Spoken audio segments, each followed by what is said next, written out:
우리나라는 1991년 지방자치제도가 부활되었으나 지방분권, 재정 자립 등 아직 많은 부분에서 부족합니다. 각 후보자께서는 지방자치 활성화를 위해 어떠한 대안을 가지고 계십니까? 하는 질문입니다. 답변해 주십시오. 네, 지방자치 활성화 대안에 대한 질문인데요. 이제 끝으로 허경영 후보 답변해 주십시오. 시간은 1분입니다. 저는 지자체 단체장 선거는 반드시 예산 낭비를 막기 위해서 폐지해야 합니다. 한나라당 사람이 서울시장이면 그것을 예산을 감시하는 시의원이 전부 서울 한나라당입니다. 부산 가면은 또 한나라당이 시장이면 그것을 감시하는 자가 그 사람의 수하에 있는 전부 그 한나라당 의원입니다. 호남에 가면 또 마찬가지입니다. 그래서 지자체 단체장 선거는 대통령이 반드시 임명하고 그 예산은 각 지자체 의원들이 감시해야 합니다. 그래서 지자체 단체장 선거는 폐지하며 지자체 의원의 보수는 폐지해야 합니다. 그 보수를 전략하면은 한 사람당 7천만 원씩 4천여 명의 보수를 전략하고 국회의원을 100명으로 줄이고 무보수로 해야만 국가 예산이 15조 원 정도 전략됩니다. 그뿐이 아닙니다. 소각장 하나를 예를 들면 서울 시내 전체 소각장은 폐지해야 합니다. 대도시 주민이 많은 곳에 수도권에 소각장을 만들어 놓고 네, 시간이 지나고 있습니다. 지자체끼리 그걸 싸우고 있는데 저는 견두리로 반드시 바꿀 것입니다. 네, 두 번째 토론 주제로 넘어가겠습니다.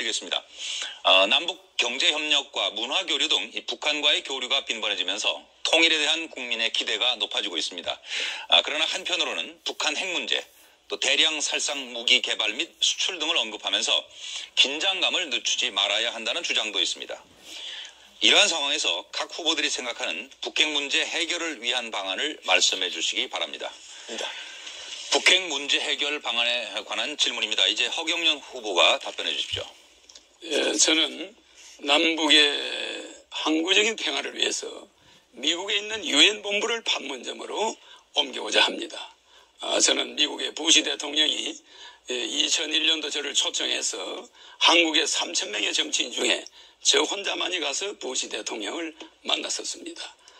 만나서 미국이 요구하는 CVID, 컴플리티 아주 완벽하게 베리파이버리 검증이 가능하게 일리버저버리 되돌릴 수 없게 디스멘틀 폐기하라. 이 CVID를 북한에 제시했습니다.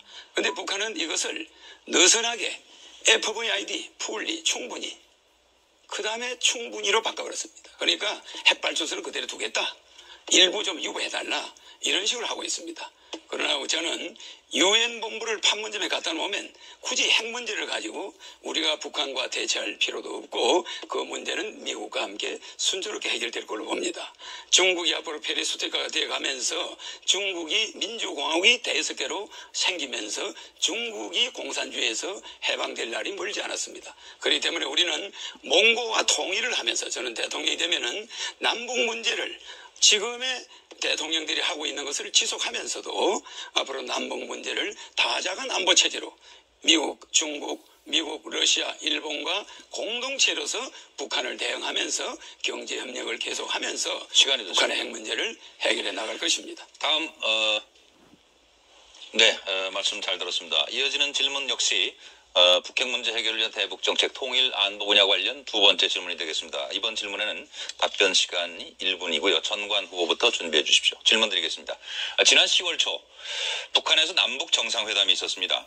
여기서 남북 관계 발전과 평화 번영을 위한 선언을 했고 이 선언문에는 전문과 10개 항의 합의사항이 담겨져 있습니다. 그런데 합의사항의 대부분은 다음 정부 이후에도 계속 진행되어야 할 내용들이 많습니다. 다음 정권에서 남북 정상회담 합의사항 승계에 대해 어떠한 입장을 가져야 하는지 말씀해 주시기 바랍니다. 네, 전관 후보. 그렇다 저렇다 할 문제는 아닌 걸로 판단됩니다. 이상입니다. 네, 주어진 시간이 남았는데 더 하실 말씀 없으신 거죠? 예, 그러면 남북 정상회담 합의사항 승계 문제에 관해서 허경영 후보가 이제 답변하실 차례입니다. 대통령이 북한과 약속한 것은 제가 대통령이 되더라도 그것은 국가와 국가 간의 신뢰 문제입니다. 북한은 1991년 우리와 동시에 유엔에 가입한 엄연한 국가입니다. 아까 우리 금민 후보님께서 말씀하신 대로 우리 헌법 3조에 있는 그 국토의 면적 문제, 그 표시 문제가 사실은 문제가 있습니다. 그렇기 때문에 북한을 엄연한 국가로 인정하면서 우리가 통일 안보 정책을 펴야 합니다. 그렇기 때문에 대통령이 북한 김정일 위원장과 약속한 것은 누가 대통령이 됐든 간에 그 약속은 지키는 것이 국가 간의 신뢰입니다. 그것은 계속 저는 그대로 할 것이며, 다만 우리가 너무나 경제적으로 어렵습니다. 우리나라 근로자가 1,500만 명인데 900만 명이 월 100만 원 미만의 급료를 받고 있습니다. 그렇기 때문에 우리의 경제가 이렇게 어렵고 실업자가 1,000만 명이 있다 보니까 시간을 북한에 지원하는 문제를 다 지났습니다. 네. 미리 유념하셔서 시간 전에 좀 말씀을 끝내시면 더 좋으실 것 같고요. 이제 정금호 후보께서 답변하실 차례입니다. 네, 말씀 잘 들었습니다. 이제 세 번째 토론 주제로 넘어가도록 하겠습니다. 사회 기강 확립과 부정부패 문제인데요. 답변 시간은 첫 질문에 1분 30초 허경영 후보부터 준비를 해주시고요. 질문 드리겠습니다.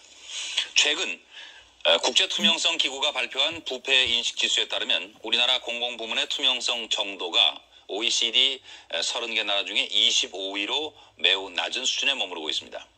각 후보께서는 이 부패 문제와 관련하여 별도 전담 기구를 만들거나 내부 통제 시스템을 구축하는 등 다양한 공약들을 제시하고 있는데요.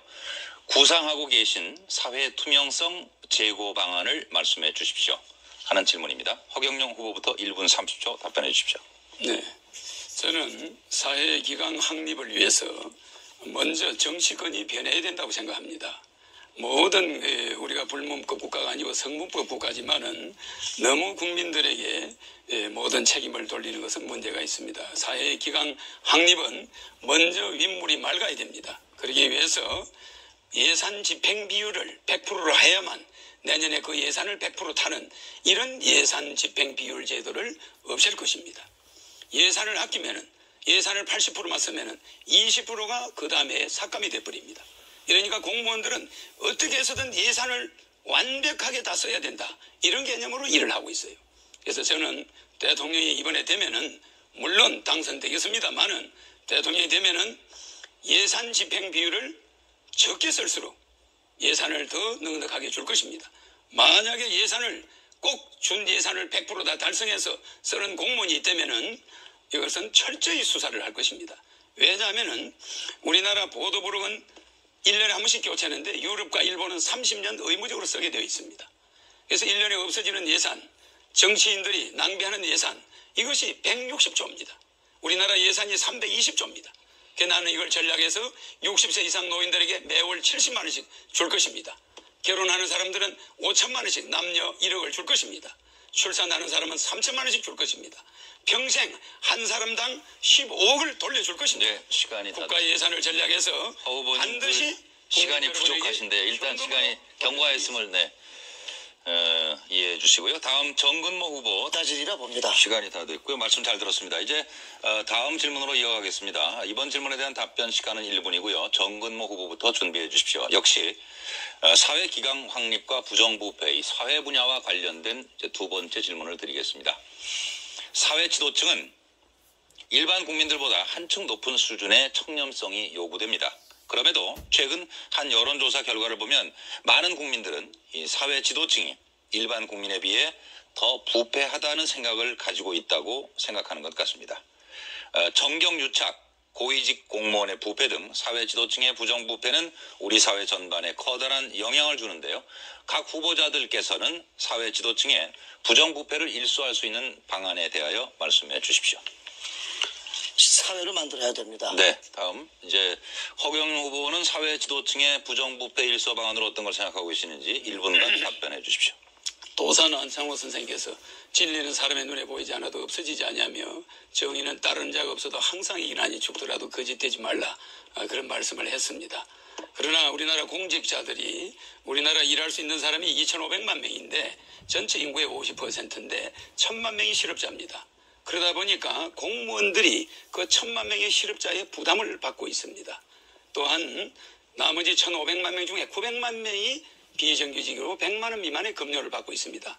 이러니까 36가지 또 세금 제도가 있습니다. 이러니까 공직자들이 끝없이 부정을 하지 않고는 살아남기 어려운 그런 현실이 실제 있습니다. 그래서 저는 대통령이 되면은 국민연금을 폐지하고 36가지 세금을 모두 폐지하고 양도세, 상속세 모든 세금을 폐지하면서 간접세로 바꿨습니다.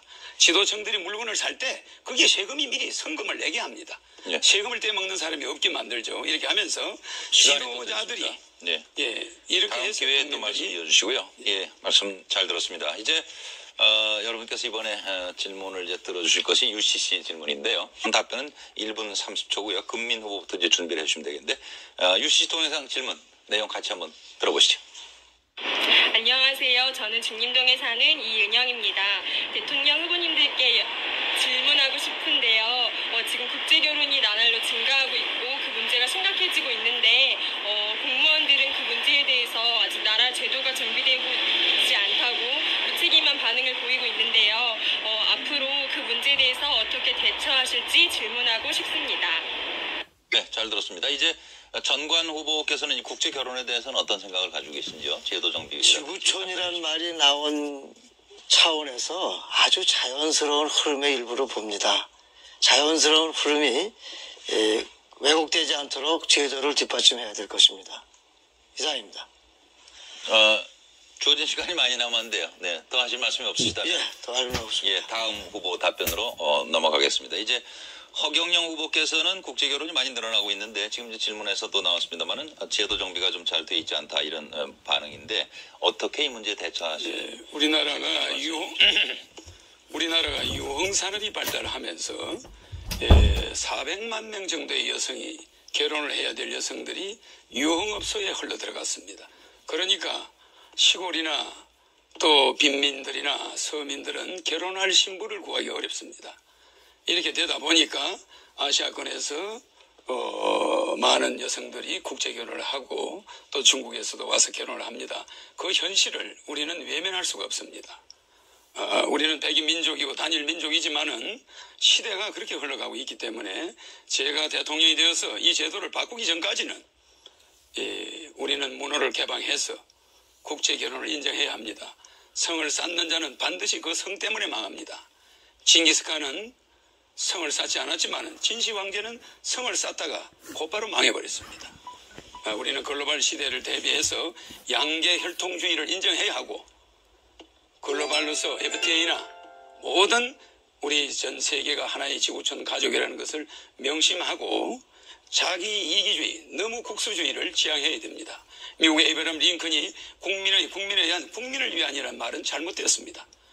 Of the people, by the people, for the God. 국민에 의한 하늘을 두려워하는 그런 정치를 해야 되는데 국민을 위한 미국 시민 한 사람을 구하기 위해서 한국 군인 1개 사단을 투입하는 것이 네, 시간이 미국입니다. 다 됐습니다. 이제 네, 말씀 잘 들었습니다. 지금 여러분께서는 중앙선거방송 토론위원회가 주관하고 있는 제17대 대통령 후보자 토론회를 시청하고 계십니다.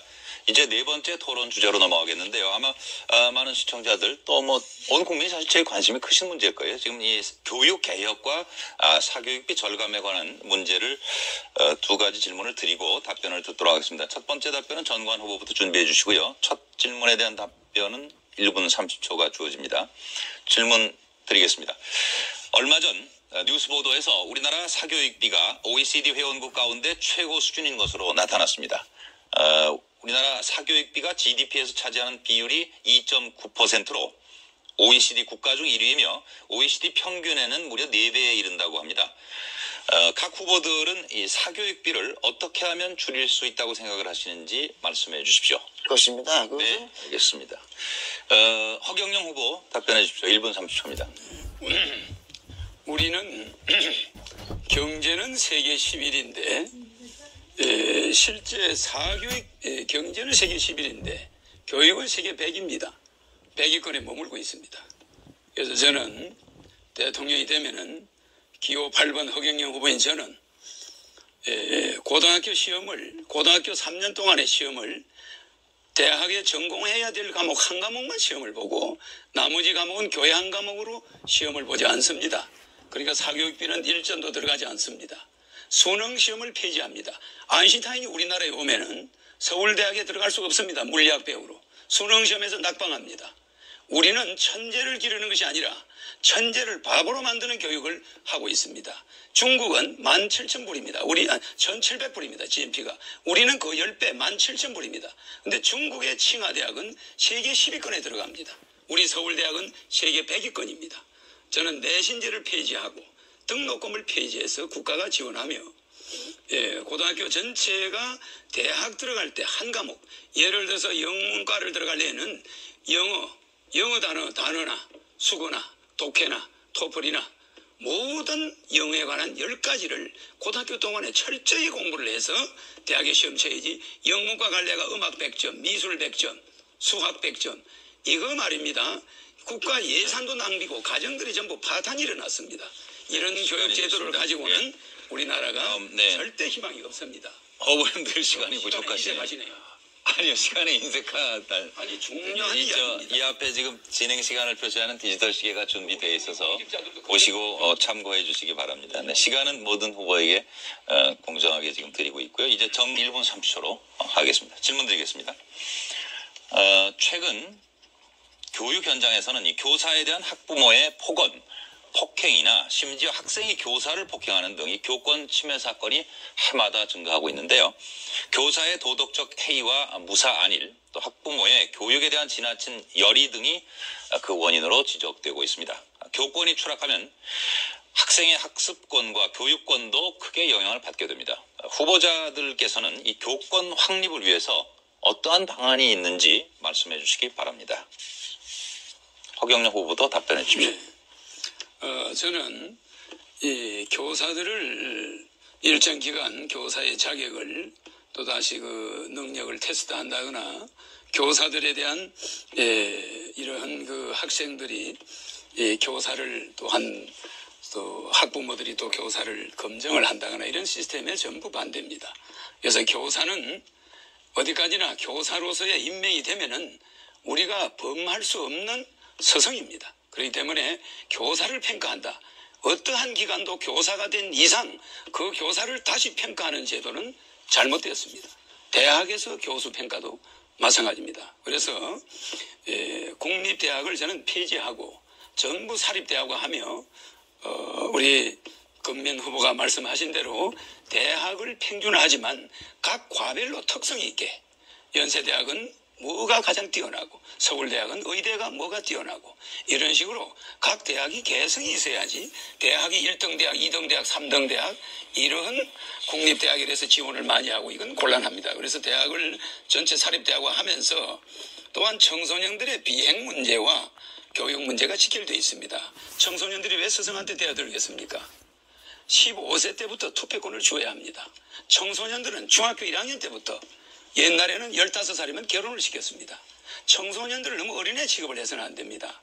15세면은 충분히 대통령 후보를 알아볼 수도 있고 투표도 할 수 있어야 합니다. 네. 그래서 15세 때부터 역시 시간이 지나서요. 네. 만들어줘서 청소년들이 시간이 1분 30초가 지나서 이제 말씀 거기까지만 듣고 정근모 궁금합니다. 첫 번째 질문 답변은 정근모 후보부터 준비해 주시고요. 시간은 1분 30초입니다.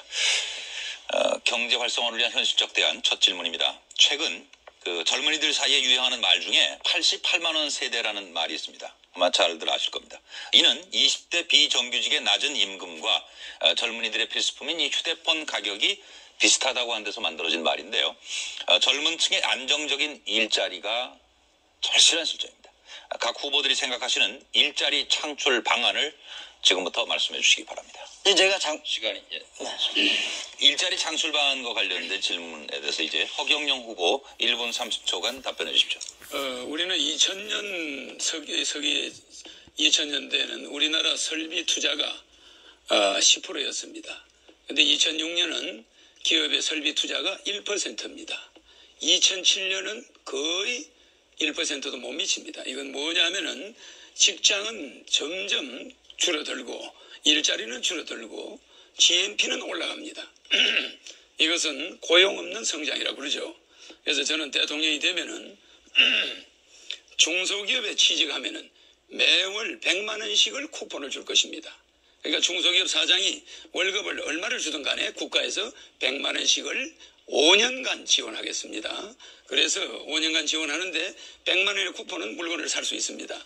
그렇게 되면 20대들이 대학을 나와서 중소기업에 일단 들어갑니다. 들어가서 5년을 그 중소기업에 있게 되면은 3억을 무담보 무보증 무이자로 융자를 해줘서 중소기업을 차리게 할 것입니다. 이렇게 하고 국민들이 우리 젊은이들이 대기업만 선호할 것이 아니라 중소기업에 많이 들어가게 하면서 중소기업의 취직이 용이하게 하고 또한 반도체는 2만 불까지는 가능하지만 국민소득이 5만 불까지 올라갈 수 없습니다. 그래서 생명윤리법을 변경시켜서라도 줄기세포라든지 생명산업을 확대해야 됩니다.